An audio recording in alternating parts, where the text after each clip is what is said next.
മക്കളെ good morning. രണ്ട് ഹോംവർക്കുകളാട്ടോ ഞാൻ ഈ തന്നിരിക്കുന്നത്. ഫസ്റ്റ് നോക്കിക്കേ. These are fields taken from A calendar.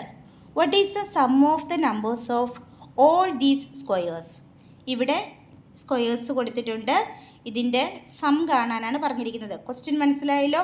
ഈ ഫീൽഡ് കലണ്ടറിൽ നിന്ന് മുറിച്ചെടുത്ത ഒരു കഷ്ണമാണ് ഈ കാണുന്നത്. അതിലെ എല്ലാ നമ്പറുകളും എഴുതിയിട്ട് അതിൻ്റെ സം കാണണം. മനസ്സിലായല്ലോ ക്വസ്റ്റ്യൻ എങ്ങനെയാണ്? അപ്പോൾ ഒരു 27 മാത്രമാണ് കൊടുത്തിരിക്കുന്നത്. ഏറ്റവും താഴത്തെ കോളത്തിൽ താഴത്തെ സ്ക്വയറിലാണ് ഒരു 27 കൊടുത്തിരിക്കുന്നത്. അപ്പോൾ ബാക്കി എല്ലാ നമ്പറുകളും കണ്ടുപിടിച്ചിട്ട് അതിൻ്റെ സം കാണണം. ഓക്കെ, ഇനി സെക്കൻഡ് ക്വസ്റ്റ്യൻ.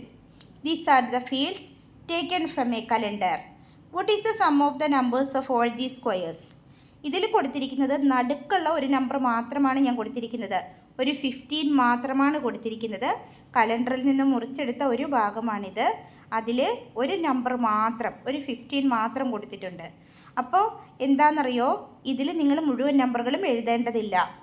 ബാക്കി നമ്പറുകളൊന്നും എഴുതാതെ ഒരു 15 മാത്രം തന്നത് വെച്ചിട്ട് അതിൻ്റെ സം കാണണം. 15 എന്നൊരു നമ്പർ മാത്രമാണ് കൊടുത്തിരിക്കുന്നത്. അപ്പോൾ സം കാണണമെങ്കിൽ എന്താ ചെയ്യേണ്ടതെന്ന് മുൻപിലത്തെ ക്ലാസ്സിൽ പറഞ്ഞിട്ടുണ്ട് ഇല്ലേ? ഓർമ്മയില്ലേ പറഞ്ഞത് എങ്ങനെയാന്ന്? അപ്പോൾ അത് നോക്കിയിട്ട് ഈ 15 മാത്രം വെച്ചിട്ട് എല്ലാം നിങ്ങൾ സം കാണണം. ബാക്കി നമ്പറുകൾ കണ്ടുപിടിക്കണമെന്നില്ല. നിങ്ങൾ സം മാത്രം കണ്ടാൽ മതിയാകും. ബാക്കി നമ്പറുകൾ കാണണമെന്നില്ല.